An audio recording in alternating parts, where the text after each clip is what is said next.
I will remove the waiting room. I'll let them all in.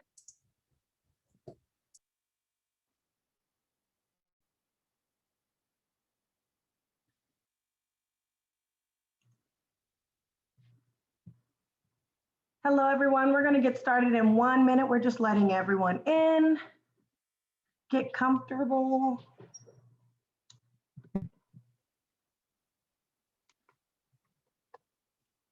Hi, John. How are you? Hi, good morning, good afternoon. How are you doing? Pretty good. Good, good, good. Yeah, this is very exciting. I'm glad you're excited. Thank you so much for helping us out with it. I appreciate it so And we're much. all working together, right, to help our youth and families and communities and do what we need to do. Absolutely. Yeah, for sure. Okay, just like it sounds, the way, okay. Nice to meet you. Evelyn, nice to meet you as well. Yeah, for sure.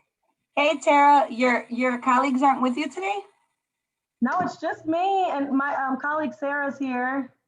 Oh, about those colleagues. I'm talking about your babies. Oh, Or your baby. she's downstairs with her dad. I'm like, here's all the snacks, here's puzzles, keep her quiet. Yeah, I love it. I love it. Lisa Davis has started to use that. Be like, I'm here with my employee. Yes. I'm here with my partner. All right, it looks like we have mostly everyone's in here. Andrew, I just sent you an email, so let me know. Clearly you got it, but I just need the conflict of interest form. I sent it a few minutes ago. Oh, perfect. I closed my email so I wouldn't be tempted to look at it. Okay, thanks. Yeah, I'm sorry I'm behind the curve. Oh, no, you're fine. You're right on schedule. You're good to go. I just want to thank everyone for taking time out this afternoon to meet with us and discuss the Youth Career Pathways opportunity. I look at this next hours are a little bit over that we're going to spend with each other. If you have any questions, please let me know. It's an open forum. I really want it to be relaxed. You all are the reviewers of the applications for us, and we really appreciate that. I want to go over very quickly, just if you have any audio issues, if you want to log out and log back in, or if you would like to use your cell phone. I am going to show my screen and show a lot of the website and just forms that we're going to use for this opportunity. But if for whatever reason technology is just not on our side today, just know that you can always call in, or you can put it in the chat, and either Kristen or Martha can give you further instruction as far as how to see my screen or anything like that. They will also let me know if for some reason my audio cuts out. So just bear with us. We are all at the mercy of the technology gods right now. So just a brief introduction of what we're going to do this afternoon. I'm going to introduce myself and the staff that we have for the Youth Career Pathways program. We're going to review very briefly the NOFO. I'm going to do an outline through PowerPoint. I'm going to show you where the applications will be housed, also the required documents for the grant opportunity. And then I'm going to show you the scorecards, budget information, and then we'll do any closing remarks. Let me just pull up the chat. Yes, Janelle, the slides will be shared with you as well. Just so everyone knows, this will be recorded and we will place it in the reviewer section on the website, so you will have access to everything you need. My only job is to make this an enjoyable experience for you. So if there's anything you need between now and the end of our time together, please let me know, because we would like to use you again next year if this works out very well. So we're going to go ahead and continue. And if you want to either put the information, if you have any questions in the chat, or if you just want to unmute yourselves, feel free. Like I said, I just want this to be really relaxed so we can give you guys the information you need.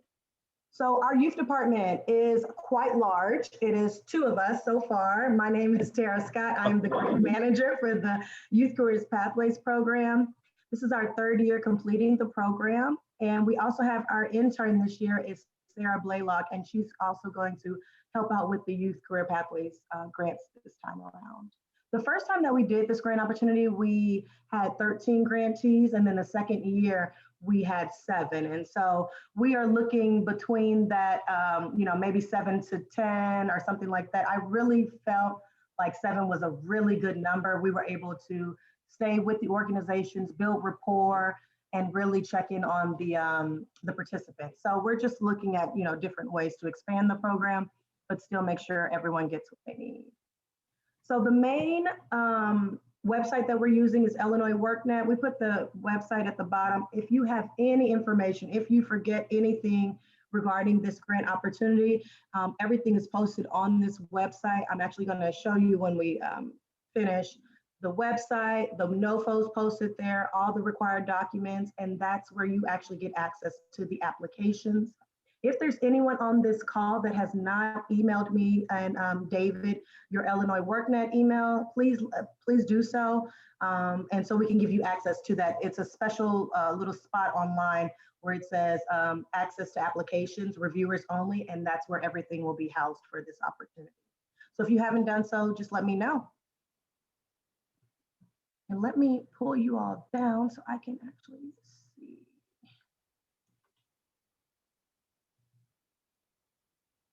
Okay, no problem, Andrew. Just if you just email your Illinois WorkNet email to me, I'll add David and we'll get you access to that. I'll keep trying to get in. I'm in a bit of a loop with it, so I don't want to take up your time, but I'll work offline with somebody if I can't get in right now. Okay, let me know. We'll get it going. And David can also, if there's any, like if it's locked or anything, he can fix it for us. So we want to make sure that these projects align with the state unified plan. We want to make sure that they are employer driven. Our ultimate goal for these grants is to get youth jobs and get them permanent employment that's meaningful. So when you're reading these grant applications, if you can really look at it as this is your money. So you have up to $500,000 of your money that you're going to use to fund different projects. And so when you're reading it, you want it to make sense to you. So if you're at all reading applications and you have questions of how, are we paying $15,000 per student and then they're going to shred papers, for $10 an hour, that's not a meaningful opportunity. That's not a meaningful job. And so we want it to make sense for our reviewers so that we can have the confidence behind the projects and know that it's a real permanent employment opportunity. Another thing is when we talk about work-based learning, I really stress to our grantees, I don't want students shredding papers. I don't want them cleaning offices, making copies. We want them doing, if it's manufacturing, we want them doing manufacturing. If it's construction, we really want them out there in the construction field. So like I said, just think about that, making sure that it's the business, the individual, and the communities coming together and contributing to our overall state's economy is what we're trying to do with these grant opportunities. Another thing that we talked about in here is the goals of this. And so it really is highlighting, our youth and also action areas that the governor has outlined in his executive order. He is a big proponent of our students working, and like we said, in meaningful positions. And permanent employment opportunities is what we really want to have. We want to have lasting employment for our youth. And just so everyone knows, this grant opportunity is 1 year. We have some grants that'll do 1.5 years, just depending on the sector that they choose, but we really like to keep them at 1 year. These grants are only seed money. So we get our money from the Department of Labor and they say, hey, this is seed money only. Let's get it, get this program up and going.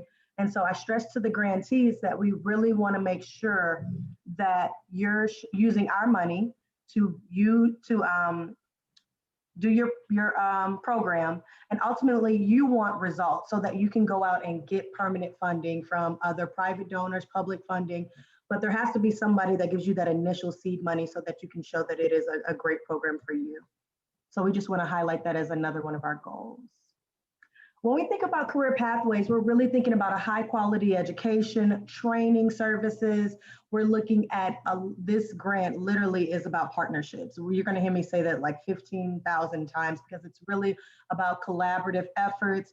It's about, someone doing recruitment. Maybe there's another agency that can step in and help your youth with work-based learning opportunities, or they can help, provide steel-toe boots, or if you're working with homeless youth, you're having another agency that deals primarily with homeless youth, securing housing. So it's all about pulling from each other's strengths and bringing them in so that we can have a quality project. So that's what we want to see. You also want to see multiple entry and exit points for this program and training.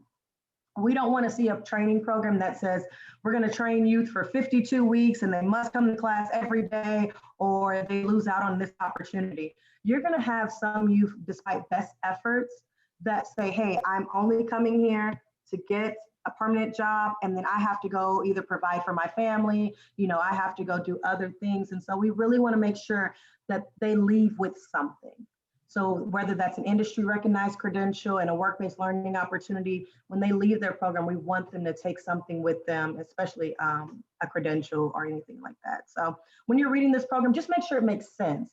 We shouldn't have students in training, for a year, and then, you're trying to keep them and hold them. As you know, working with youth, despite best efforts, sometimes they are hard to track down. And so maybe the training program is 8, 16 weeks, 12 weeks, something like that, to where they have enough time to get through the program, but also have a work-based learning opportunity. So just like I said, it should make, when you're reading it, you should feel good about the program. You should really understand it. And you should see that, okay, they're working with you. And I really like the programs that have stackable credentials. So they may start off with industry recognized credential that's a level 1. If you're talking about construction, they use the NCCER.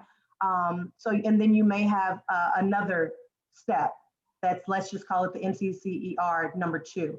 Everybody in the program got number 1, and then you may have a select group that says, hey, I would like to stay on for additional training. And so I would like to get the number 2 credential. So ultimately, like I said, multiple entry and exit points for our youth. It's very important.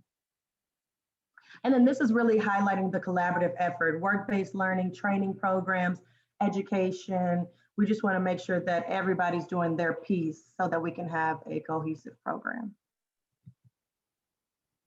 So there are some elements we want to highlight. We want to make sure that there is some alignment with the state or unified plan. We want to make sure that we're preparing the individual for a wide range. If they want to go off to post-secondary, once they complete the training, some of them may stay on in permanent employment with their work-based learning opportunity. So you just want to have different things that they can do once they get this credential. You also want to make sure that there's some type of counseling or support services. So there may be a youth that says, hey, I'm really interested in your program, but I don't have childcare. There's no one that can watch my child. So this is where your partners come in, to where you can tap someone in the childcare sector, or if they have transportation issues, you want to be able to see that they're providing that for their students. You also want to make sure that there is, when we talk about employment and clusters, that the training that they're getting is also the job.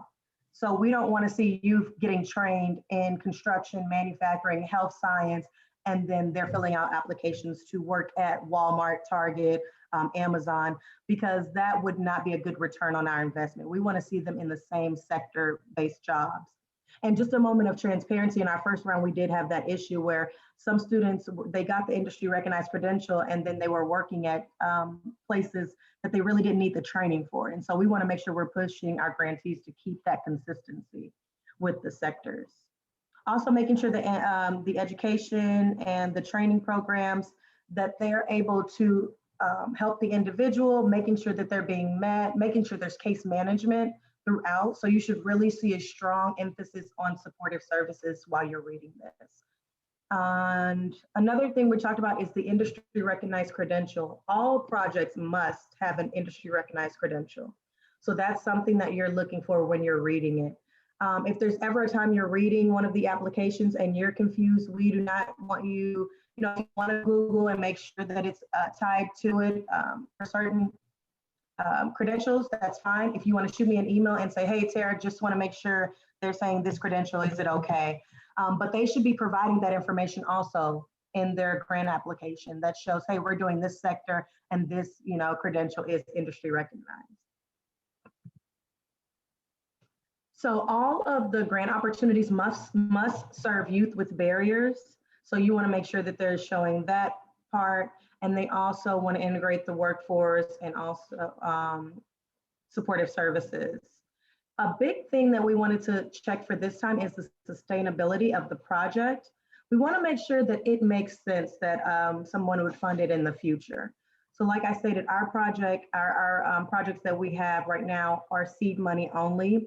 And so we want to make sure that we're able to sustain it. So if you're looking at a project and they're saying, you know, it's going to cost $20,000 per student for us to keep this project up, that's not realistic. That's a very expensive program.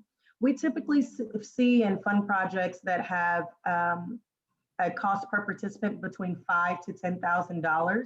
I would say if you're looking at more of your IT programs, that's more on the heavier side, about 10. If you're looking at your manufacturing, your construction, we've seen projects about 5,000 to 7,000, just depending on, like I said, what credentials they obtain and then how many. So that's just something to look at. If there's ever a question you have, you know, just make a note and let me know.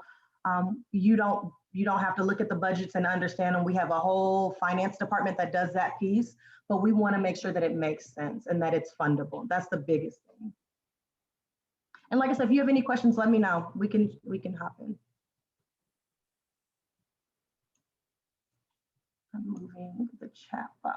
I'm going to close the chat box just so I can see the full screen. So if anybody has any questions, just unmute yourself and then we can. So my question is, out of the grant applications, how many do you anticipate will get funded? So the last time around, we had 20 applications and we funded 7. Okay, The first time around, we had about 25 applications and we funded 13. gotcha. We're looking to spend about $4 million on this project. And if there's any that you read and you're super passionate about it and you know, there's some tweaks that a grantee can make in their application, please let us know. Note it in your comments on the scoring cards, because we really want to make sure that we're funding projects and that we don't, you know, read one piece of it that we're like, they could fix that one thing and then this will be a really good project. So please let me know if there's any that you read that you're like, hey, this really sounds good. And I'm really excited. I want to see something that's innovative. We haven't seen anything in the agriculture space I'm really excited about. Energy, I haven't seen any projects. Business, whether that's entrepreneurship or anything like that, we haven't seen. We normally fund construction, manufacturing, health science. I would say those are the 3 big ones. So if there's any, like I said, that are energy, agriculture, I am so excited for us to get some more and innovative ideas and projects. Heather, did you have a question as well? Hi, yeah, Tara. Was just, I assume too, I think I saw the notice about a scorecard, so I'm probably going to ask a question that's going to be answered in a moment, but like all the different components on the last piece, I assume those are like spelled out as we're kind of like going like a checklist almost. Okay. Yes, I'll show you when we get to the scorecard. Yep. Okay. I saw a scorecard and I was like, I'm doing that thing where I ask the question before it's, yeah. That's okay. Anyone else have any questions thus far? All right. Another thing that we've added this year, and that's really been a point that we want to elevate, is equity. So we want to make sure that we are funding projects in underrepresented communities, underrepresented racial groups. Like I said, agriculture, I mean, when I look at Illinois, I just think of agriculture. And so I would think that we want to fund something also that's not Chicago heavy. We want to fund stuff that's in central and southern Illinois. So anytime I see any of those projects, I really get excited because it's just an opportunity for us to make sure that we have equity throughout our state. So we want to highlight that here. Tara, I'm glad you brought that up because I was going to ask, like, are you looking to fund statewide? I mean, I understand that you state, but just to be clear for this RFP, it is literally open to the entire state. The entire state.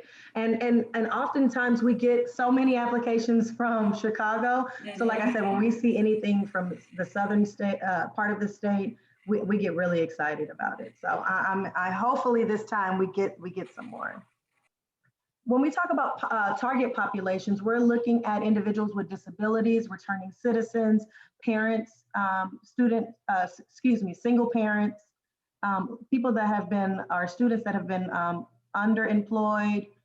We're looking at youth that have aged out of foster care is really, really, really big.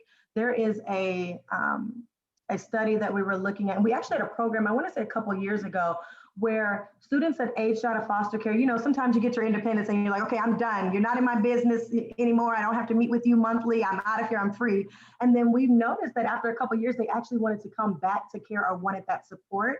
And so I'm really interested if there's a project out there about foster youth and just how we can bridge that gap before they're, you know, too old to come back into care. So that's another thing that I just wanted to highlight.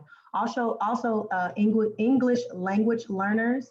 We wanted to highlight even migrant workers, farm workers. So this is just target populations. We're just using this to jog your memory. So if you read anything, we should definitely highlight those programs. There are a lot of youth that are juvenile in the justice system. And so if there's any projects like that that you see, please note that for us so we can look at those as well.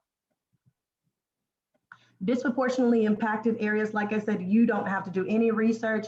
The project should definitely show you in there, hey, we're in a poverty rate of 20% or higher. You know, our households are on any SNAP assistance. They should tell you that information, but we would like to, like I said, highlight those populations as well. So the proposed models, they must have a training provider, a work-based learning opportunity, some type of case management, whether that's in-house or they're contracting with someone else. And when you're looking at what we call an MOU, it's a memorandum of understanding, you want to make sure that if Tara's group is supposed to recruit youth, she's going to case management, that's spelled out. As we all have dealt with different agencies, and so we want to make sure that that MOU is very pristine. Everybody knows their roles, their responsibilities, and what they're going to be held accountable for. So as you're, you know, reviewing that, just make sure you're looking for that consistency in there. We also want to make sure we're including essential employability skills, being on time, looking professional, finance literacy, digital literacy. Those are things we want to make sure that the programs are highlighting and that you really see that for the students. And then we want to look at any career pathways, the career pathways definition, we have it linked and I'll show you that as well, but just making sure that you truly see a pathway. So you're coming into our program, we're recruiting you, we're giving you some type of training, and then we're giving you an industry recognized credential that's based off of the training you've received. You're also going to get a work-based learning opportunity, whether that's a couple weeks or whether that's a couple months long, it just depends on the program. And then lastly, I always say, then what? What are you doing with the youth? So either they're going off to post-secondary education, they're staying at their work-based learning opportunity and staying on as permanent employment, or you have other employers on the project that's in the same sector. So we just want, you should be able to see kind of like a story through their application and know, okay, my youth go from here, they're there, they're there. And that everybody, I look at it as like a safety net. I'm passing you off to the next person and knowing that you're getting these different services.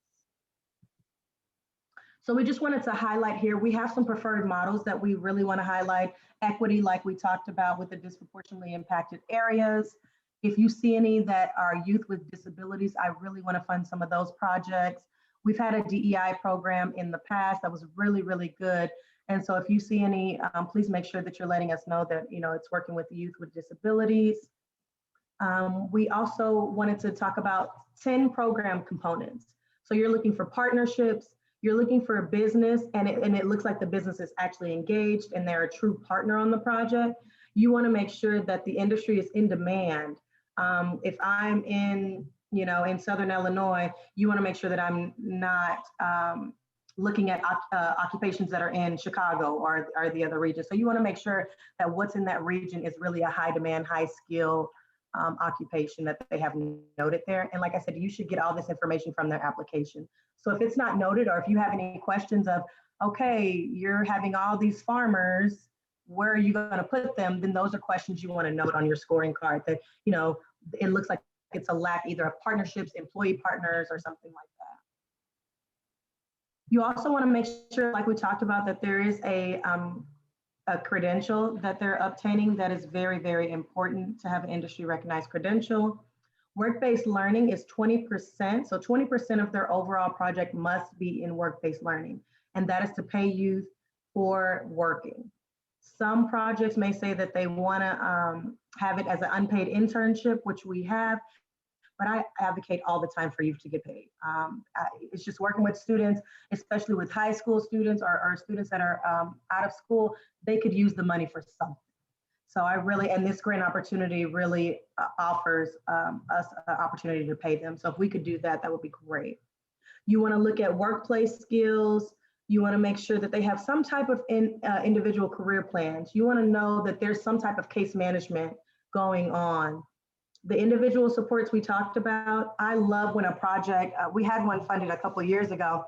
I literally felt like if your student went to this program, they were going to have, and they were working in the medical field, they had 2 scrub uniforms, they had shoes, they had the stockings, they had the hair, maybe a bandana or something that you use to tie back your hair.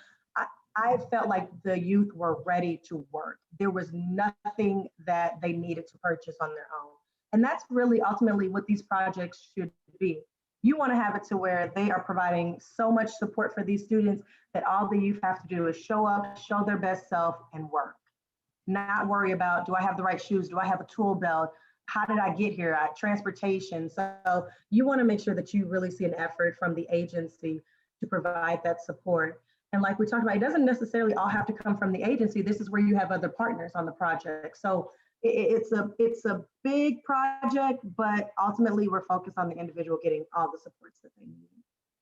And then performance measures, I'll show you performance. As you know, we got to tie it back to performance and make sure we keep a track of that. But this is really good for agencies. Like we talked about, this is seed money. And so they want to be able to show future funders, this is how many folks we enrolled, this is how many people completed our program, and how many obtained their industry recognized credentials. So we want to make sure we're keeping a track of that. And the main thing that we're highlighting this year is sustainability. So we want to make sure that these projects are going to be around for a very long time, and not just, that one cool project we funded for 1 year and then it's gone. So really, when you're looking at this, make sure that it is a sustainable project. It's really key. Just highlighting the different partnerships. So they could have a business, the workforce, and the community college come in.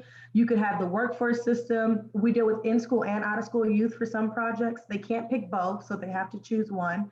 So for the one for in-school youth, they may be working with K-12 education, community college, a business, industry recognized associations.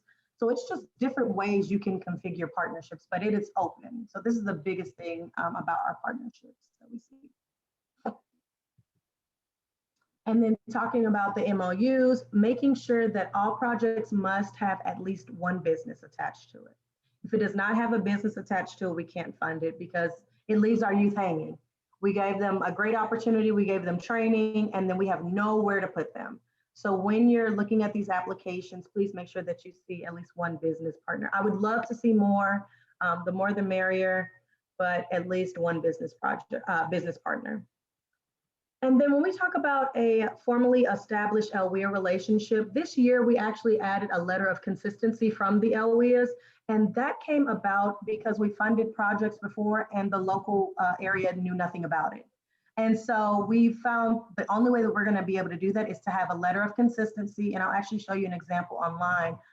It basically says that they know about the project, that the project is in alignment with either their current policies, procedures, visions, goals of the area. So we just had to find a way for everyone to know that this is happening. And we've figured out the best way to do that is a letter of consistency. So the letter of consistency that you'll see in the application can be short and sweet. That says, we met with them, we understand the project. This is something that we could potentially fund once, DCO's funding is over, or we are in agreement with the project and we will help them figure out other private funding, something to show that the LWIA at least knows that this project is happening. Also having a business engagement plan, making sure that they're able to increase and get more business partners. Right now, this is really tricky because if we have a project that has, let's say 20 students and we have one business, that's too much pressure on a business. To give 20 work-based learning opportunities, that's a lot. And so if we can encourage grantees to have multiple business partners, then we can kind of scatter the students out a little bit and maybe have staggered times or different days that they come in for a work-based learning opportunity. And then we're using Illinois WorkNet as our project management system this time around. and they're going to have multiple technical assistance sessions throughout the project. We normally meet every Wednesday at 11 a.m. So we just wanted to highlight that there. And then this is just to show the MOU. So when you're looking at the MOUs, if you know nothing about them, you can look at this document and say, okay, who's doing your recruitment? Who's doing your eligibility determination? How much does this partnership cost? Because some partners may say, hey, I'm willing to, you know, provide these services, but here's the cost for that. So making sure that's highlighted. Who's doing the enrollment, case management, looking at the performance measures, reporting, and then follow up. On these projects, yes, they're a year long for the actual training part, getting the work-based learning, but required by DOL, we also have a year of follow-up. So I like to look at these projects as it's a 2-year grant. You have 1 year to get everything you need out of the project, and then you have another year for the grantees to follow up with the youth and making sure that they have everything they need in that year.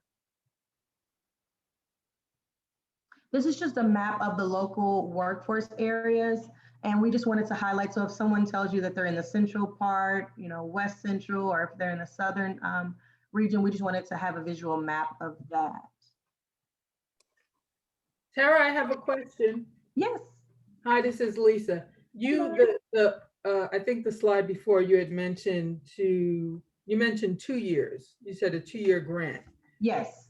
And then earlier, and unless I got it wrong, in the beginning you said it's a 1-year grant for seed money only. Mm-hmm. So it's a 1-year grant for training, work-based learning, everything you need for the youth to be successful, but they have a year of follow-up that's mandated by DOL. So in my eyes, I look at it as a 2-year grant. So when you're looking at these applications, you want to make sure that they have the capacity, because some grantees are like, hey, I can only provide services for a year. And also, if you look at a project and they're saying they want to hire 5 people for a 1-year grant, that's not sustainable. There's no way, because once our money is gone, you're going to lay off 4 of the 5 possible people. So the year of follow-up is something we stress to grantees as well, so that they understand you don't just have the students, give them a job and then leave them.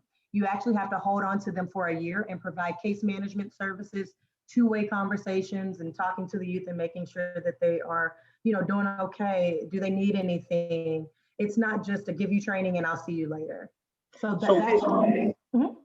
the question I have, and that was a good question about 2 years or 1 year. So the second year is actually not funded by DCEO. That's where they have to have other money to continue the program. Yes, and it's really, they won't need, let me not speak for agencies. The only thing they should be doing in the year of follow-up is 2-way communication.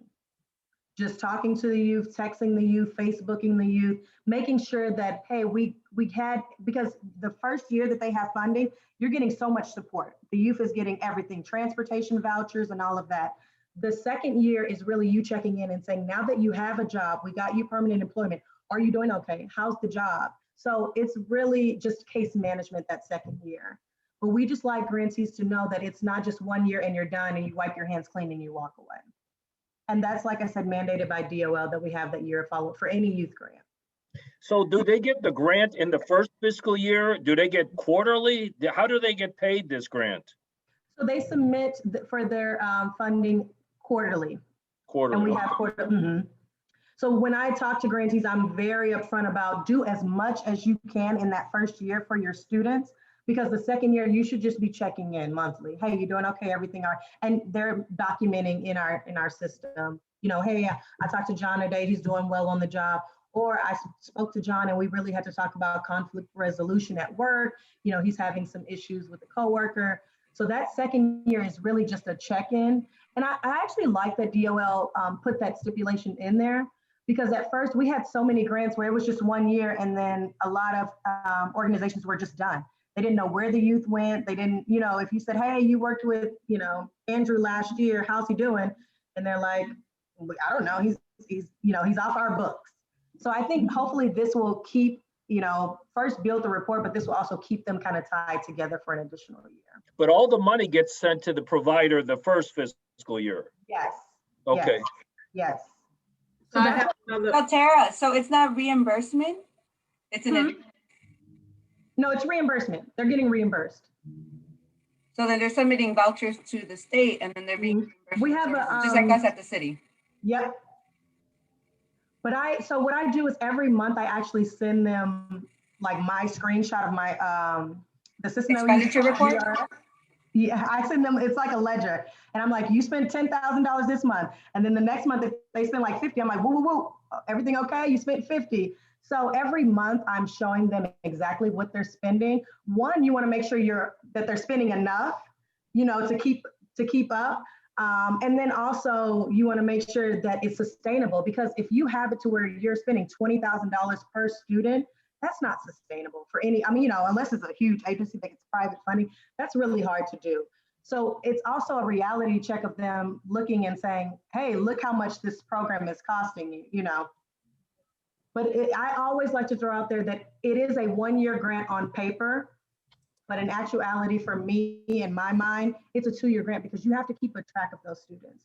And I always tell them, if you have to, when you're putting youth in and you're recruiting them, if you're having a hard time getting birth certificates, social security cards, the application signed, don't put someone like that in your program, because you're going to be chasing them for 2 years. And that's really difficult to do. We don't want to just see numbers in the system to say you've hit all your numbers. We want to know that you're actually able to keep a track of these students for 2 years. So should we also be looking for, in regards to the second year, a person or an employee that will be able to track this, or just them saying it is okay? So that's when case management is really critical. So you want to make sure that they're addressing case management in their application. Okay. Mm-hmm.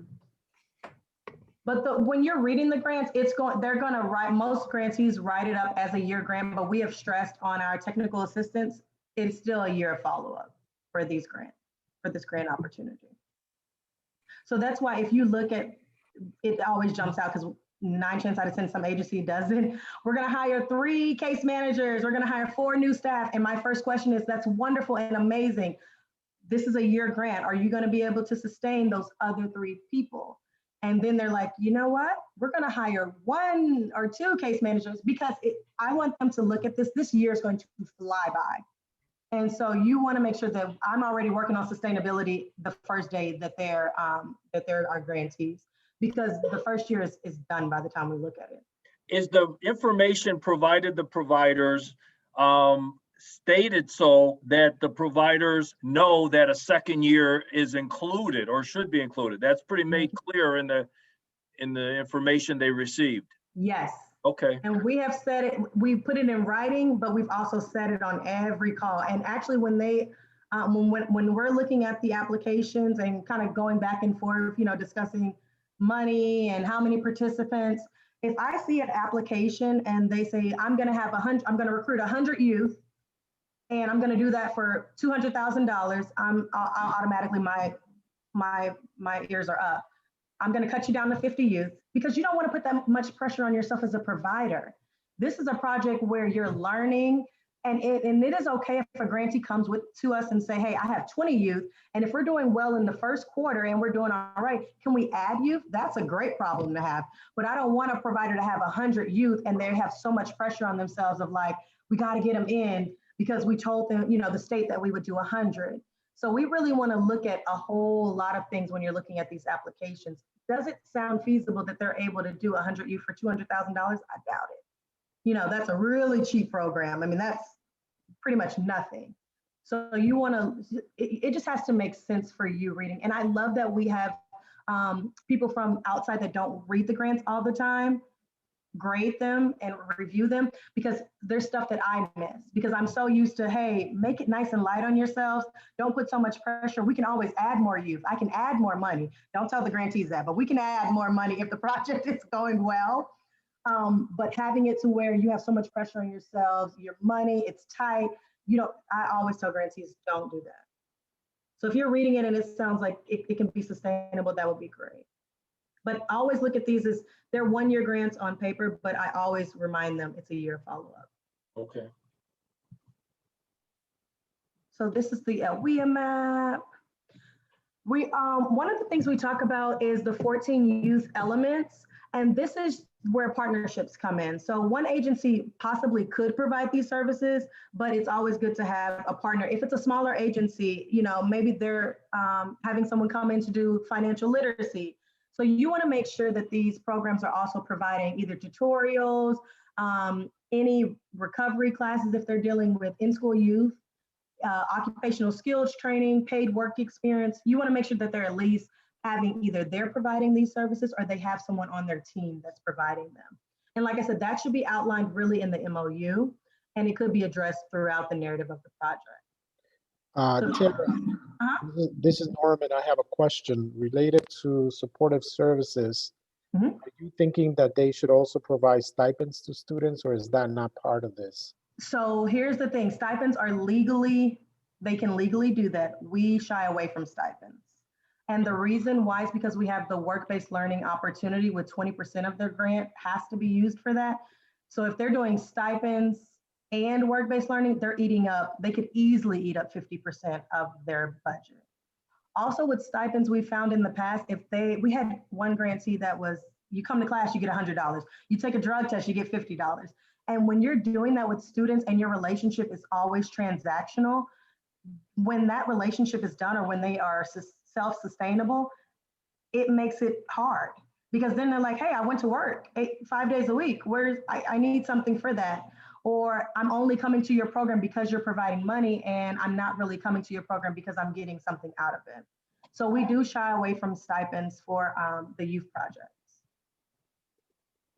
And anything also that's like food related, we stay away from. It just gets really hairy with the budget part and submitting receipts. So we don't provide any food or anything like that. But that's why it's always good to have other partners because you maybe want to give them a refreshment. And, you know, you can bring in a private funder for that part. But we've just found with the stipends, it became so transactional. And then when you ran out of money, then now you're chasing youth down the street because you don't have it, you don't have anything else to give them.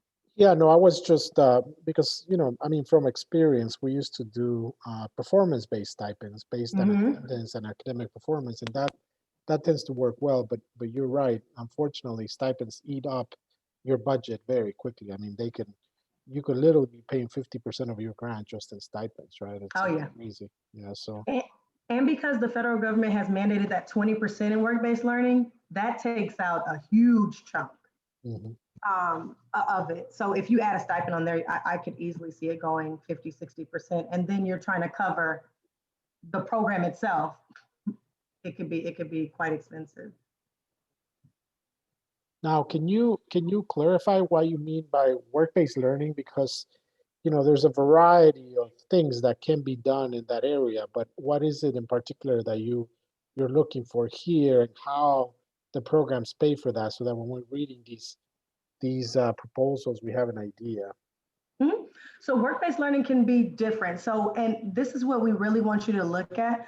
If you're reading a construction grant, you want to first make sure that the work-based learning is construction-based. And so whether that is on-site, whether they're being a helper, whether they are actually at a construction site helping build a home, anything like that, you want to look there. Also, if there is an apprenticeship, so they go into an apprenticeship, we look at that as different ways or pre-apprenticeship. And I have a sheet that I can give you, and I'm going to make a note for myself that talks about the different work-based learning opportunities that we see. But the main thing when you're reading these applications, just make sure that you're seeing the work-based learning opportunity is also the same as the training that they're getting. That's very critical. So we don't want them getting trained in something and then doing a work-based learning and it's completely different.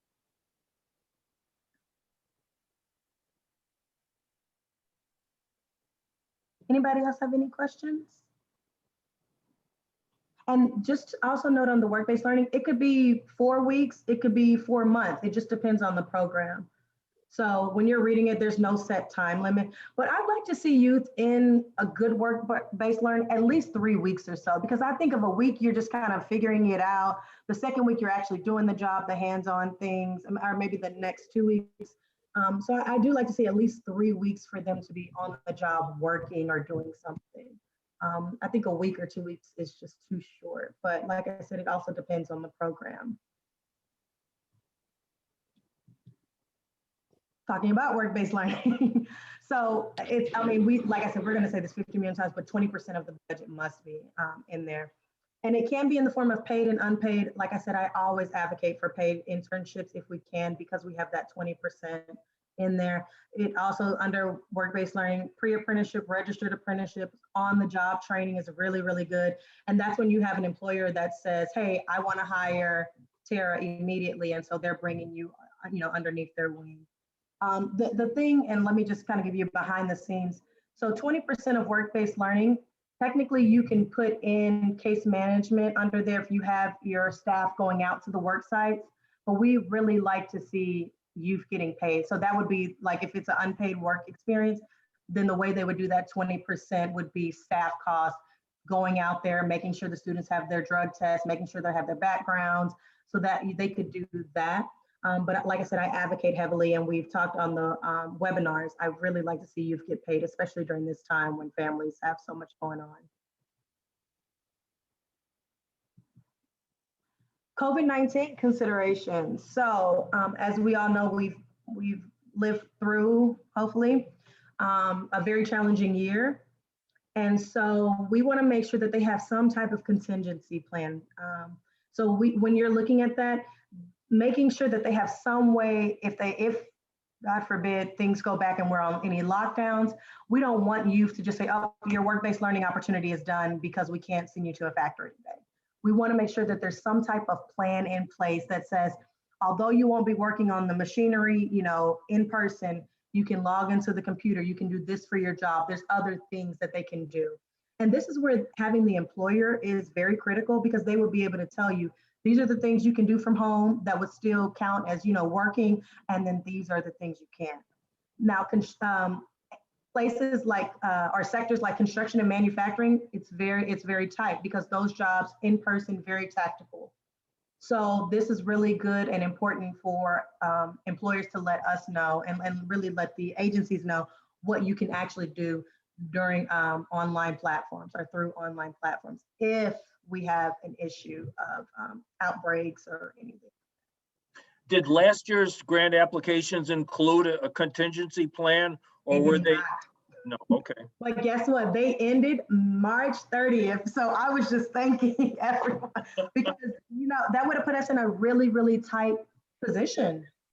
And we were able to transition from home without any issues, but that's not really, throughout all sectors. Like I said, when I think of this plan, I was thinking of construction and manufacturing, really, and healthcare too, where you really have to be in person to get those jobs completed. So we added this in here this year, just as a way for youth to still get paid and get their work-based learning opportunities, even if it's remotely. We wanted to make sure.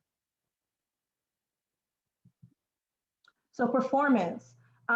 They should highlight in their application, these are the things that our performance office looks at. They look at employment or education rates after the second quarter and the fourth quarter. They look at the income that they've made or earnings. They look at the credential attainment throughout the grant, and then measurable skill gains. So when they talk about measurable skill gains, that is if you have taken the TABE test and you scored a 7 the first time, and then you come in and take it later on in the program and you scored a 9, that would be a measurable skill gain. If you have any transcripts that show you're taking college courses or anything like that, that would be a measurable skill gain. But we have a full performance person that comes in and does this. You're just looking at this to make sure, again, it sounds right. If you're looking at a project and they say, we're going to have 50 youth in the program, all 50 are going to get credentials, all 50 are going to get measurable skill gains, your alarm should be going off and saying it has to be a realistic program. That would be great if all the youth got the credential, but that's not really the reality we live in. You may have, despite best efforts, some youth that just don't pass the, whatever the testing is. So this is where you have multiple entry and exit points, and where you're looking for them to at least get something from the program. So I love, again, when programs have stackable credentials, because it gives all the youth an opportunity to at least get something from them. Another thing that is prompting me to think about is credentials, CPR is not an industry recognized credential by DOL. Also OSHA 10, OSHA 30 is not an industry recognized credential. So in construction, you may, in order to go on a construction site, you may need OSHA 10, OSHA 30. And those are basically just safety, guidelines or safety things. And those can be noted in the application that students will, get CPR, they will get the OSHA 10, but those aren't industry recognized credentials. So if you have any issues about credentials, just shoot me an email or a note on your scoring sheet and we can verify those credentials. But we just wanted to make note that those are not industry recognized credentials anymore. Hi, Tara. A question here about the performance indicators. Do you have targets for these indicators, or just as long as they have some numbers, it's fine, reasonable numbers, but there are no specific targets you're looking for? Very good question. So I'm going to show you on the, I think it's coming up, but we have the WIOA. They cannot go lower than their local workforce area. And so we provided so maybe a credential attainment, the local area is at 65%. For their grant, they can't go any lower than 65% on there. And I'll show you that on the website. But they've been given those. So, and that's really for us to do. If you want to look at it and make sure it lines up, that's great. We would love that additional help. But we're making sure that they stay at least with the local workforce area. And that was another thing when we were doing the letter of consistency from the local areas, is for them to talk about performance measures. When we first did our grants, we had grantees that were way lower than the local areas, and the areas were like, wait, we can't be held to 60% and you're letting grantees come in at 14%. That's not going to work. And so we're trying to find a way for everybody to be graded on with the same youth. And so we have added that performance measure that it cannot be lower than the local area. Can't be lower than what is it again? The local workforce area. So we have a chart that shows, and I'll show it to you, that has their numbers for credential attainment. It may show LWIA 7, which is Chicago region, is at 65%. So if your grant is in Chicago, then you can't go below 65% for that given indicator.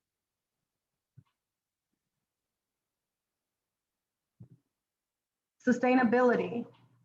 We talked about this a little bit, but just the main point about it is we want to make sure that it makes sense for this project to be funded after the year of programming, and that it's feasible. And so when you're looking at the sustainability plans, make sure that they have some partners on there. Some agencies may say, we're going to apply for funding through JP Morgan and Chase through their community block grant. So you just want to make sure that they have some type of plan in place to where there's places for them to get some type of funding for the project. And this is just a thing we highlighted, like I said, this year, because we want to make sure that we're not just funding projects and then they're gone the next year. So we're really pushing sustainability this year. Have you received grant applications in the past and they were not approved and the provider submitted a grant application the following year? I mean, could we expect to see grant applications for providers that submitted previous years then didn't get funded? Yes, and that's a really good question. You can, and the good part about that is we've had a reviewer that either reviewed their application and it just didn't make it some kind of way, and they were given that feedback of you need to strengthen this, this, and this. And so hopefully now that we're able to read it this time around, that they've addressed some of those initial concerns. Okay. There is also an agency that is a past recipient. I will let you know that in there. And I will also give you any insight of, we've had them before. These are the things that we want to look out for. Hey, let's make sure, let's watch their participant numbers. So I will definitely provide you with that information. Okay. But we do have some grantees. I can think of 3 that have that received it the first round and the second round. Wow. And they just emailed me today and said, hey, I'm finishing up. I just have a quick question about this. So they're coming in this time around for the 3rd time. Gotcha. So we have some grantees that just say, okay, I'm coming back in. And that's what prompted us this year to really talk about sustainability. Because when they're coming back in, they do have to come back in with a totally different project. Because it's a seed money, you can't do manufacturing one year and manufacturing second year. We can't do that with the DOL funds. So if they did manufacturing 1 year and then they switched to healthcare the second year, and then this is the third year they want to come in for construction, they can do that because these are different projects. Got it. That was going to be my question. It's like, well, it's seed money versus making an investment, like of a 3-year investment. Then it's like, why are you going to RFP every year? But now, Yep. And I have mixed feelings about it because if it's a really good project, I would love to just be able to fund it and keep it on. But again, I'm well, and it's great from a grants management perspective, right? Like it depends on what the expectations are. Like, are we making an investment as a state, right? Like I think about the city, we make investments long term. There was a time period we did the RFPs, which was crazy because we were still funding the same folks and the model didn't change. Now you understand, like you're looking at different industries and different types of trainings, and that makes sense. But then it's like, but if there is something to your point, like let's say like energy right now is huge in agriculture and folks are starting to kind of tap into that. Like if there's a way, I mean, I don't know if this may be more work on these CEOs on, but when you think about like, here's kind of like a longer term strategy of wanting to invest for the next 3 years, then it's easier from grants management. Like, okay, you have this 3-year program and we want to see it grow. And then obviously transition to longer term funding or looking at other funding sources. But that's the one stipulation that I'm kind of like, if it's a good program, I wish we could just keep going. But I look at it from the federal government's perspective of this is seed money. So I'm always like telling grantees, this is seed money. Use our money to say that your program is really great and really amazing. And then you go out and market it to other people and say, look what I did with $200,000 or $300,000, whatever the case may be. So use our money as a way to shop for more money, if that makes sense. So, and especially with the performance measures. But Tara, are you able, if let's say it's a good program and they can do, let's say, another 2 cohorts, are you able to extend their contract for another year and just add money to theirs? That we have not extended based off those circumstances, but we have extended and given more money. Like I said, say you put in 20 people in your program and within the first quarter, you have all 20 people in your program and you say, hey, DCO, we want to add another 10. That's for me to write up about, how great and wonderful your program is and how you've already met your enrollment numbers. And then I can send that up to management to say, let's give more money to this program. I don't know if that would necessarily change your grant end date, but it could. So that's why we give 12, we could do a year to a year and a half is really pushing it. And also just so we know this money dies. So we get money from the federal government, they give it to us. I believe this money is by 3 years old. So we're also on a time limit of got to use this money up before it dies on the federal government side. But we are able to extend, get more participants in a program and possibly give more funds if it's a really good program and they're doing the work. So we have some grantees that come in, they get all their people in the first quarter and they're like, all right, give me more. I like that. I like those kind of problems. We just wanted to highlight allowable cost here. Like I said, just making sure it's necessary, reasonable, and that it makes sense for you. This is your money that you're personally giving out, and you want to make sure that it makes sense. For administrative costs, there is a cap on there that it should not exceed above 10%. Again, for the budget stuff, that's not for you all to worry about. If you want to look at it, that's more than helpful, and that would really help us out. But I don't need you with a calculator like, wait a minute, I think they're at 9.5%. Nope. I want it easy. This should be a very easy process for you all and enjoyable. And then I let the finance people do the finance stuff. I'm like, nope, that's in another bucket. That's another department. Let them do it. Thank you. Thank you for that. I appreciate that. But if you look at it and they're asking for like 50% in admin costs, I mean, that's just something, please note on the scoring card, like they want us to pay rent and for copiers. And another thing this is making me think about is laptops and equipment kind of things.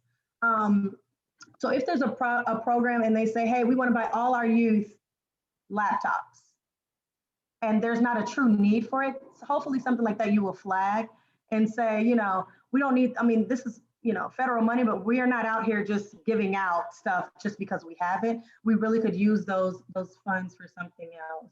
So just things like that I've seen before. Laptops, they wanted to buy, cell phones, they wanted to buy for every student. And that's great, but again, it comes to a sustainability. If you buy youth a cell phone and you don't give them a plan to put minutes on the phone, how are they going to have it? How are they going to use it?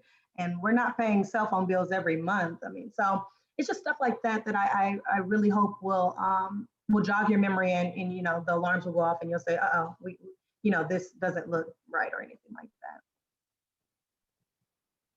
The award amount, like I said, we're looking to fund about $3 to $4 million in grants.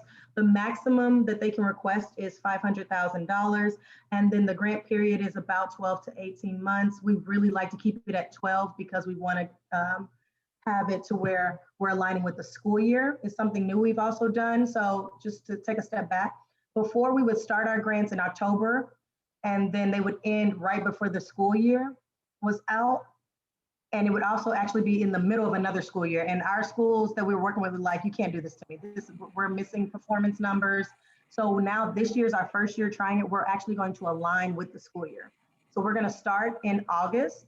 I really want to, on the grant agreements, it's actually going to say a start date of June, but I want them to have a month to assign staff and get all the stuff that they need before the students actually get there. So I want them to use June and July to kind of get together. But we really want to start these grants in August, so where we have them for a full year and that they can get the numbers that they need out of the students. Did you have a question, Evelyn? Well, I was going to say something, but I think you kind of clarified it, because again, just trying to put the lens that this is a statewide grant, and thinking about like the suburban schools, right? Like they normally end May-ish, and then they start as early as like the first week of August. Yes. So we want to give folks that prep time, and I'm like, that makes sense. Like, I'm just trying to map it out in my head, like what it looks like as folks are describing, you know, onboarding, training, you know, preparation. If they're doing like, you know, freshman connection or even like senior connection and whatever pathway they're identifying, then kind of outline. And if they need to hire anybody, if they need to, you know, although they tell us on paper, hey, I'm working with Evelyn's group, I want them to also go back to Evelyn's group and say, hey, now we're funded. Remember, you said you were going to do X, Y, and Z. Can you still do that? Because they're submitting in April, but we're not starting until, you know, June or July. Things could change. So I want them to have that time to go back to their partners. And if there's anything that we need to fix before we get students in, I want us to at least have 2 months to kind of get that done. And not to where we're like, we start in August and the kids are coming in, run, you know, start the program now and run. So we're trying, like I said, and I love that our leadership is allowing us to be so flexible, because these are things we're learning. We learned the first 2 times around that us not aligning with the school year just didn't work with our providers. So this time around, we're going to try it with the school year and see if that's a lot better for our grantees. And the application requirements, so they have an executive summary. When you read the executive summary, this is big picture. You should read the executive summary and be able to see the program. And then the technical proposal is what they're going to do on a daily basis, how they get there. They're going to tell you about the cost of the program, staffing. They'll also tell you about the sector, why they chose the sector, where they're located and what makes sense. What's an in-demand job, you know, in Southern Illinois or Central Illinois. The scope of work is also, I'll show you a document that we have in the NOFO, but you know, just about the project and how much they're getting paid for work-based learning opportunities. We looked at the performance measures already, and then any additional attachments that they have, like I said, the letter of commitment from their partners, letter of commitment from the local workforce agencies, any tax forms, anything like that. You don't have to look at that stuff. You can leave it for us. If you want to, that's perfectly fine, but they just submit that with it. Like when they talk about NICRA, that's that's their federal rate. So you don't have to look at all that stuff, but they'll attach it with it. Looking at the contingency plan with COVID-19, and then any other attachments that they want to have that strengthens their application is what they'll attach as well. If there's ever anything you look at, like the first time I saw NICRA, I did not know what that was. If there's anything, give me a call, a text, an email, anything, let me know. The most information, you should get all your information really from the executive summary and the program proposal is where you should go. Again, this is your time and we appreciate it. So if you only have time to look at their proposal and their executive summary and you're like, look, DCO, you handled the budget and the performance measure stuff, I'm more than grateful for that.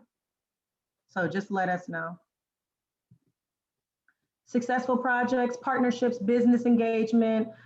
If there's ever a time when you're like, oh, you know, I'm just trying to make sure I'm looking at everything, this is really good. This just goes through exactly what they should have. Sustainability projects, credentials, business engagement. So this is just to jog your memory of what you should be looking for throughout the projects. Sarah, I just want to put my bid in for, you can take the budget and that I'm just other. glad that you're helping us read them. That, I mean, that takes, as you all know, so much time. So if there's anything, just say, hey, you look at the budget and I got it. I got it. It's fine. The scoring card. So I'm going to actually show you in an Excel spreadsheet, but I just wanted to briefly review it. 60% of their overall score should come from the project quality. You read it, you understand it, you feel good about it. What's the need? Did they address measurements in there? Did they talk about their partners? Did they talk about the credentials, participant numbers? That's 60% of their score. 25% comes from the budget. You're looking at supportive services. We talked about cost per participant, making sure that sounds right. Looking at the outcomes of the project.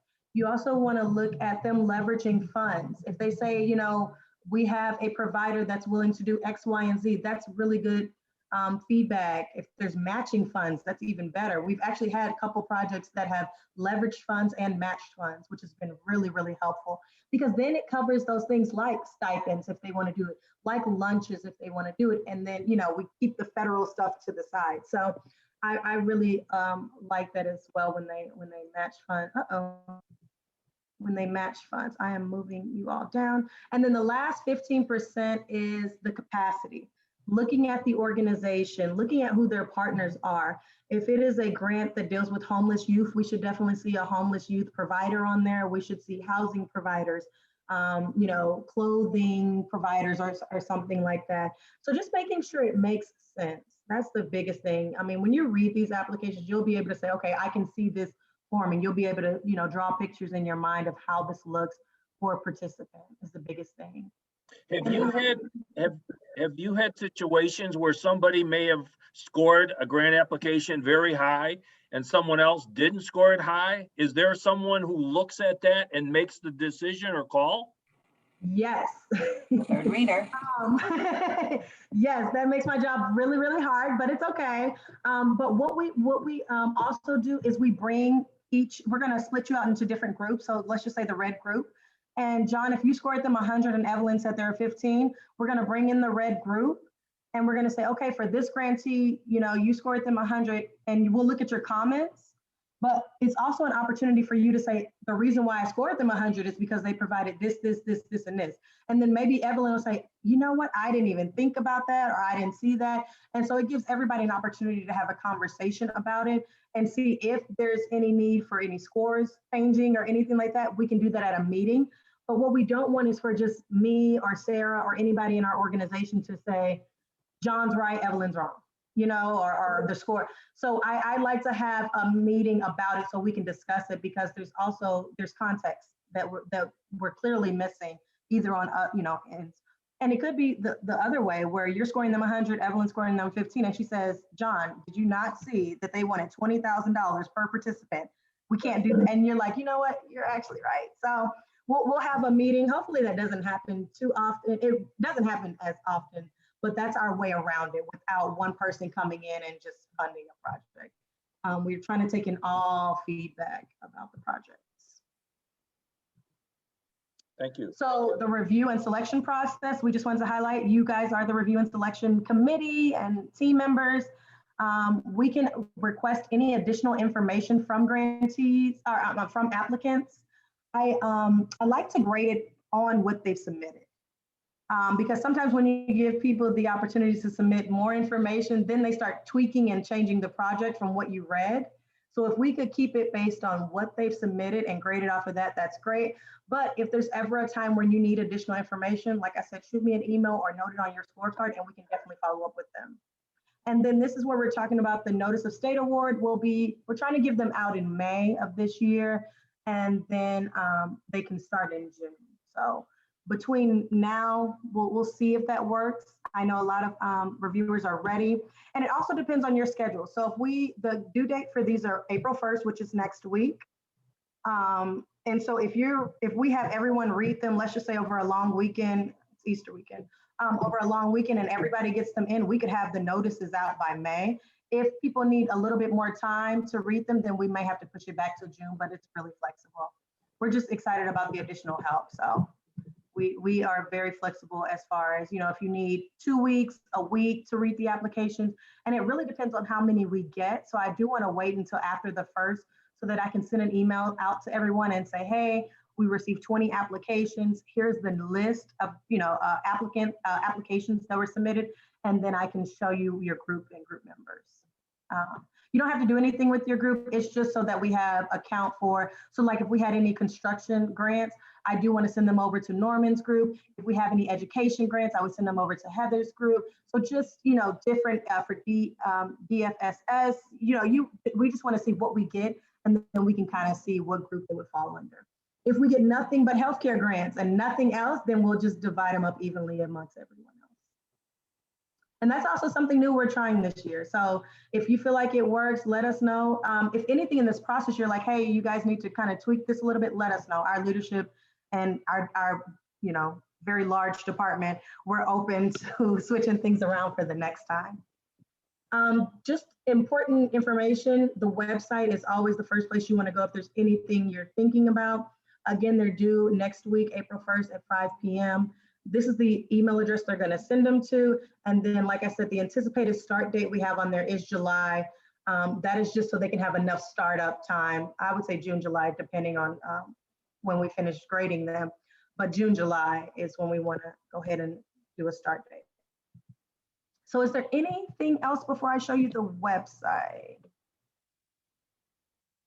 So here's the website that we have. This is just a reminder, if you are using, this is so good, I always use Edge.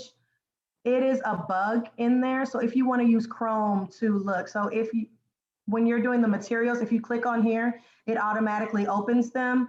If you're using Edge, it gives you kind of, it makes you like sign in. So if you could just use Chrome, if you're on the website, it would make it a lot better. Hold on, I see a question. Oh, okay. Okay, Lisa. So here's the website. We have a description about it. We have the purpose of these grants. While unemployment was really, really good the last couple of years for adults, actually youth unemployment was still very high and it was still in the double digits. So this grant is ultimately about getting youth jobs. That's the biggest thing. You want to get them in education, training, and you want to get them permanent employment. Hey, Tara, I'm not seeing a website.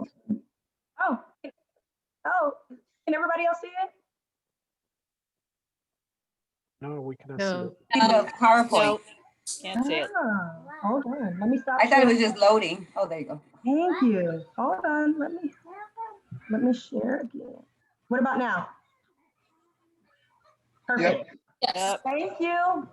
Love it. Okay, so here's the website.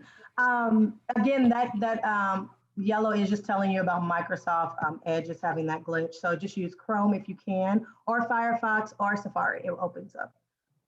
It tells you a little bit about the description. Like I said, the purpose talks about the high unemployment rate for youth and the models that we wanted to fund. Over here, we have the NOFO materials. This is where all the applicants can get all the information. So we're looking at the NOFO, and I have it open already. So if you wanted to review the NOFO, well, let me do that. It's right here. I would highly encourage everyone to, but we literally went over it and broke it out today, but it's always nice to just refresh, maybe sometime next week. But we have that. We also have an application checklist, and that is for our department. When we bring in the applications, we want to, I thought I had it open. I want to make sure that we're giving you applications that are, in my eyes, ready to go, so that they have, this is just for us, but it's signed, people have signed things, they have an executive summary, they have told us what the target sectors are, we don't have to guess. There is an MOU with partners. So this is for us internally, but I just like people to see what we're doing. So we'll have the application come in. I'll put the name, the submit time and date, the applicant number, and the requested amount, and then just making sure that I'm giving you an application that is pretty much ready to go. Are we able to print these applications in our office? Because No, please don't. Because it could be as much as 20 pages, if not more. Even though the technical proposal is 12 and the executive summary is a max of 2, sometimes they like to, like I said, if they're adding like the NICRA page, which is their budget information, you don't want to print all that out, no. so with the scorecard, then that we don't print that out either. It's all, No. everything is electronic, online. Okay. Yep. The next thing is the executive summary page. And this is where we're talking about the applicant name, the location. This is information that they are providing from you. So when I made the comment earlier that you should really be able to read the executive summary and get a big picture of what this project is about, this is what I'm talking about. So you'll be able to know their name, their location, the population that they're serving, whether it's juvenile justice youth, foster youth, the requested amount of funding, how many people they're going to put in the program, and the cost per participant will be right there. The targeted industry is either construction, manufacturing, healthcare, energy, anything like that. They're also going to tell you their training providers. So I'm working with Tara's Angels. I'm working with, whoever else on this project. It'll be listed there. They will also tell you about the credentials that they're going to earn, the businesses that they're going to work with on the project, and then the sector. And then they'll give you one paragraph. This is really like an elevator speech about the project and what they hope to accomplish. And then they'll have the executive summary that's about 2 pages. We also have in here, and this is just for, we're trying to give them things to think about to put in their technical proposals. But these are just questions that would prompt them. So how does your program align with the state unified plan? Do you have any labor market information? So these are just things. Do you have a contingency plan, COVID-19, contingency plan? These are things that we're hoping will get really good proposals. We have stressed to them that if you are able to answer these questions and provide context, that is a well-informed and a well-crafted proposal. Who's providing your services? Where will they be taking place? What's the duration of your services and training? So these are just different things that we want to make sure they're thinking about. Cost per program. These are just things to prompt them. The scope of work is what I talked about earlier. So this just says work-based learning, who is the employers, what's the wages, and then also any occupations they can list there. And then if they have permanent employers already assigned to the project and the wage rate. I have a question, hold on 1 second. Oh, gotcha. Karma, if you can just send me an email and I'll get you to the right person. Performance measures.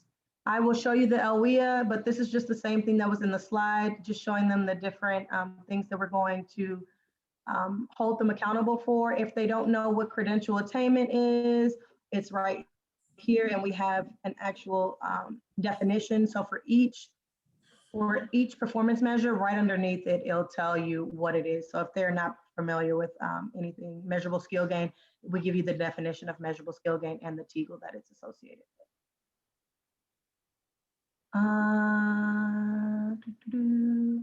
The uniform application is what they will fill out for all grants. And this is just a standard form. These are numbers that mean nothing to a reviewer. This is something we will be looking at, but it will let us know what their project is. This is really who's doing what at your organization, who's signing off, who do we need to add, for your budget information, what areas. This is also asking about their legislative districts and all of that. So that's more for our team.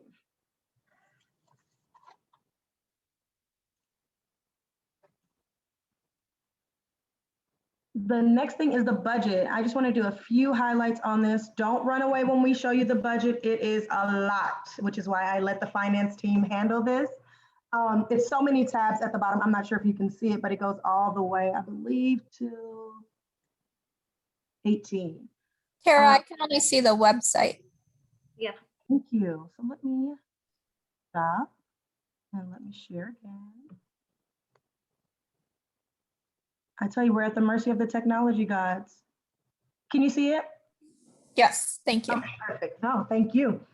So this is the budget forms. We have instructions for them on how to fill it out.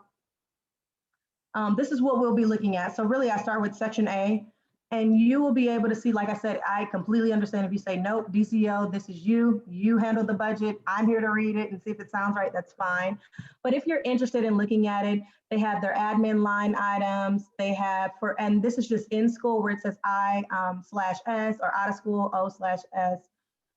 It will tell you work-based learning, how much they're putting in. Remember, it's 20% of their budget. There's different things. The main thing I want to show you on here, I tell you, the forms get scarier the more you click. I want to show you, so here. So starting on section C, they will put the salary and wages for, their CEO or their case managers or whoever's on the project. But right under here at the bottom, they have a narrative.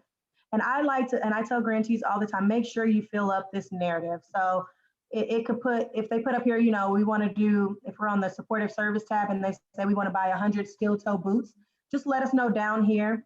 We're going to purchase them from Evelyn's shop. They're going to be $50 per pair. Just give us all the information.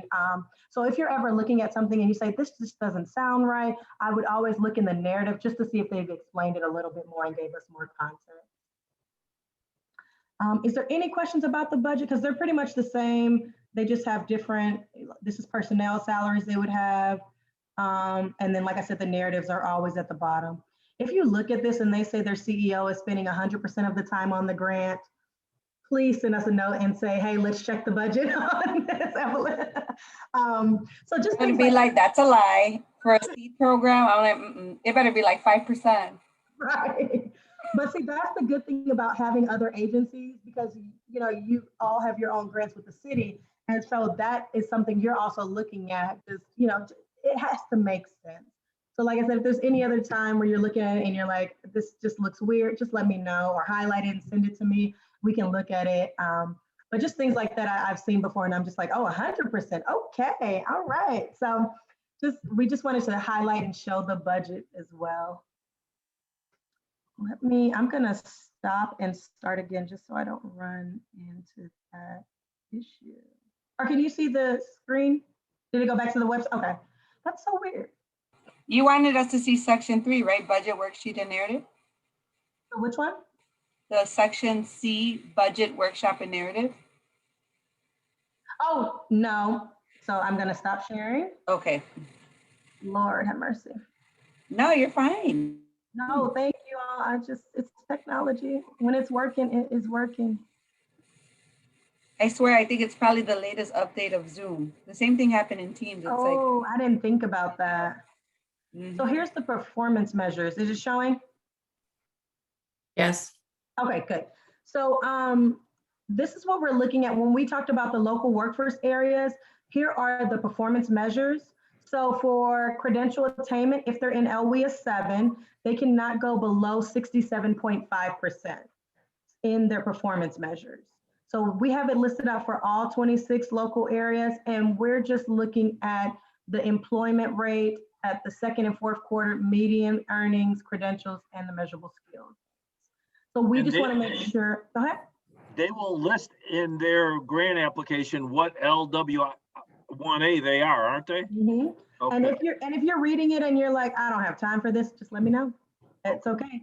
We can figure, because these are the details that we can kind of talk about with them. They cannot go lower than this, but we just wanted to provide them what's the standard out there. So so the local area is comfortable with either sustaining a project like this, also so we don't have unrealistic expectations.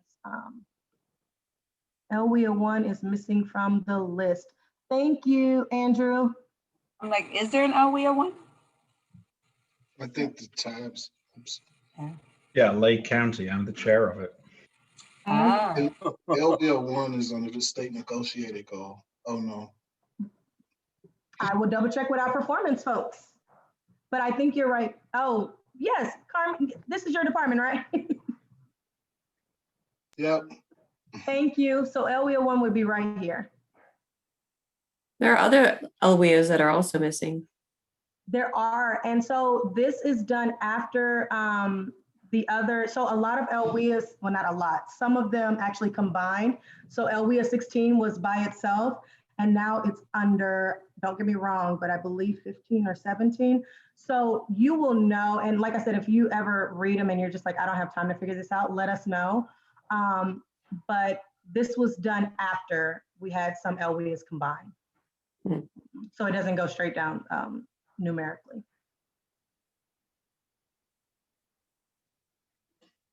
Okay, let's see. The last thing I have for you is technical assistance sessions that we've had with the grantees. So we have them listed here. We also have the PowerPoints and the recordings for those. If you have time or feel like it, you can listen to them and hear my voice and others that we've had. I know Heather has done some as well.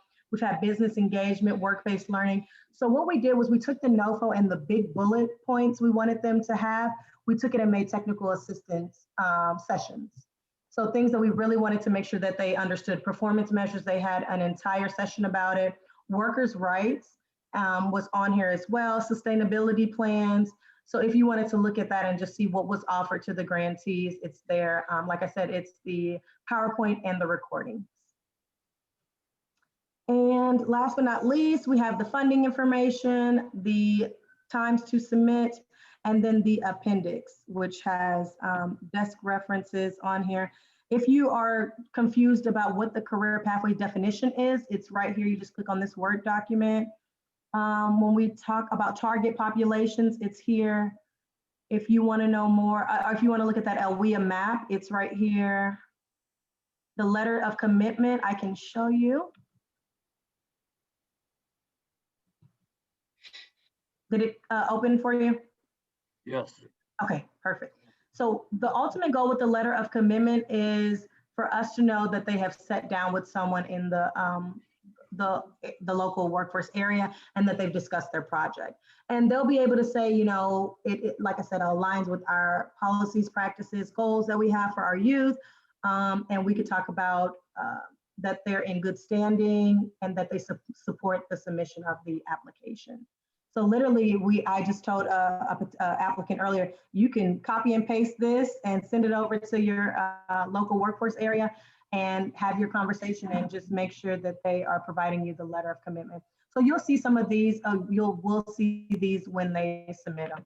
And it, like I said, it just talks about if they're able to ultimately support the project and that it aligns with their current goals for you. Another thing I wanted to point out, Norman, we talked about work-based learning for youth. So I just wanted to highlight this document as well.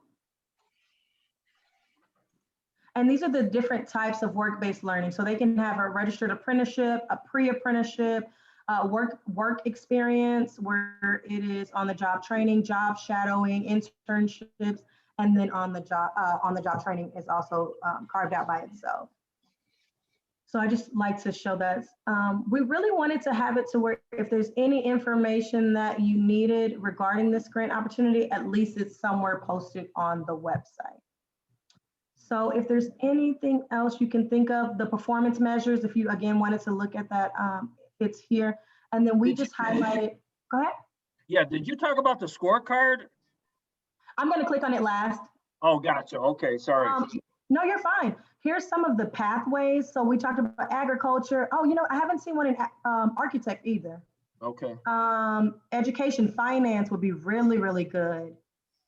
Tourism would be possibly a little difficult right now, but so we just wanted to highlight marketing, TDL. These are different sectors that they could choose from. And last but not least, we have our scoring card. So this is what you would get for each of your applicants. So you would just put their log number and the team you're on and your name, and I would have the log number for you. The team you're on and your name. And then here's the question. So did the applicant describe how the project takes into consideration either the governor's executive order, state visions, principles, the Perkins plan, any regional plans? And you will look at here and say, okay, exceed standards. If it's done all of these things that's listed here, then you can rank it between 8 and 10. If you feel like it met the standard, you would just rank it between 4 and 7. And then if it was below the standard, it was 0 to 3. And you would put your scores right here, and then any comments you can put here. And this expands the more comments you write. Okay. So the same thing is for the second question. Did it include any target populations as well as targeted industries? If it did, 8 to 10, and it's exceeded. So they've done something extra. Not only did they give you the target population, but they've also showed you partners for each, target population or something like that. You would rank it 8 to 10. If they've just noted one priority population, then you would do 4 to 7. And if they did not include any target population, any targeted industries or occupations, then you would do 0 to 3. So the same thing, and actually, let me go back a step. When you first click on it, this is to thank you for your time, and then you click on the next tab, which is the scoring card. So we just have the question, and then you should be able to read the exceed, meet, or below, and score it based off of what it says there for each question that they have. One of the things I do want to point, does anybody have any questions about that before I point out something? No. So, and really you're just looking, putting your scores in the green and then any comments. The more comments you have, I have a question. Okay. So maybe I missed this earlier on, but you've assigned us all to teams based on sector, right? I guess. Yes, we're actually going to wait until after the first because I don't know what type of grants we're going to get yet. So if we have it to where everyone is submitting a healthcare grant, we have 20 people that submit healthcare grants, then we would divide them up evenly. But if we have some, and if you're interested and say, hey, I would really like to be on the construction team, shoot me an email and let me know. But we want to assign the teams after we know what we have coming in. Right. And then you're going to say, okay, you're on the manufacturing team. So take a look at this one, this one, and this one. Yep. I'm going to send you an email that put your team members on there. And then I'm going to say you all have 1 through 5 applications and send you a link to where you can click to get the applications, and which is the main website. Okay. And it's right here, reviewers only. Yeah. I can get So in. we would, by the way. Thank you, David. so we would review those particular grant applications for that specific, not like all 20. No. Oh, no. Nope. That's way too much work. I would have to pay you then. Okay. I misunderstood. Okay. Yeah, and my ideal, I like to give people maybe 4 or 5 grants, just depending on what, but I think reviewing 10, 15, 20, that's a lot. I mean, this is, you guys are volunteering, it is your time, and I appreciate it. And so I'm really trying to have it to where you can review them and it's not becoming another job. Got it. So yeah, I really want to see what we get in, and I'll send you an email too after the first that says, hey everyone, we got in 20 grants, give me a couple of days, I'm going to go through them and assign them, and then just let you know more details about your team. Okay. But I want to keep it nice and light. Here's another question I do want to point out. Question 11, is the average cost per participant between 5,000 to 10,000? Is that reasonable, taking into consideration the training programs? So I wanted to put some notes in here. This is not to say that if a project is $11,000, we wouldn't fund it, but we normally see between 5 to 10. So if there's anything you want to note there, just let us know.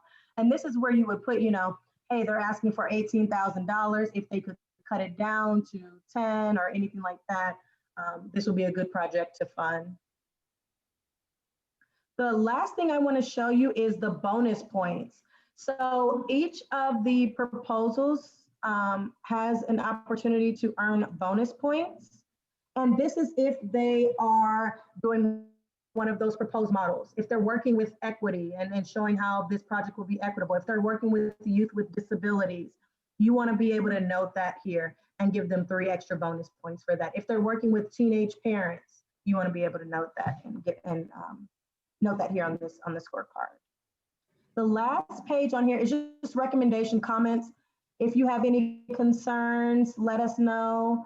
If there's anything that you felt that was like not very good about the application, or if there's some things that you're like, this is a really good program, you guys should definitely fund this, please let us know here.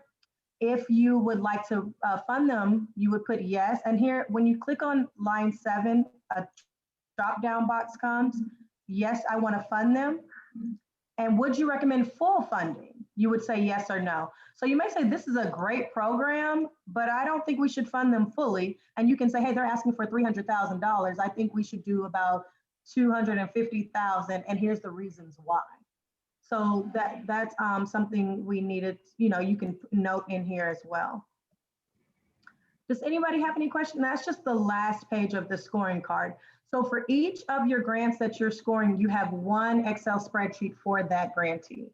So this one would be, it would say John-America's Angels is the agency, or whatever your, or application 1, just so we know who scored it and what you scored as far as the applicant.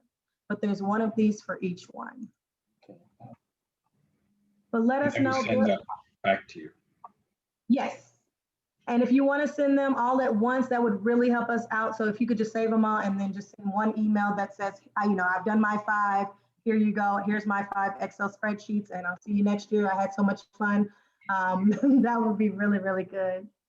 Also, the total score you don't have to worry about. As you're putting your numbers in here, it's supposed to tally it up for you. If at any time you have any problems with it, let me know, send me an email, and I will fix any issues. Again, my job is to make this a very enjoyable process for you. We are very appreciative of your time and just helping us out with reviewing the applications. Does anybody have any questions? Tara, I have a quick question. Yes. In regards to the work-based learning time period, I know you mentioned that preferably 3 weeks is preferred due to the fact that in 1 week it's going to be pretty hard to retain the information. Is there a mandated time period for the work-based learning program? No, and 3 weeks is just me talking. And the reason why I say 1 to 2 weeks, it's because when you get, kids in there, the first week you're showing them, here's this, log into the computer, let's get you, your credentials to log in or whatever. That second week, I really look at it as they're up, running, doing, whatever job or task.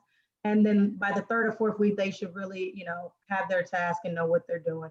I really like to see them a month, if not longer, just because you give them more opportunity.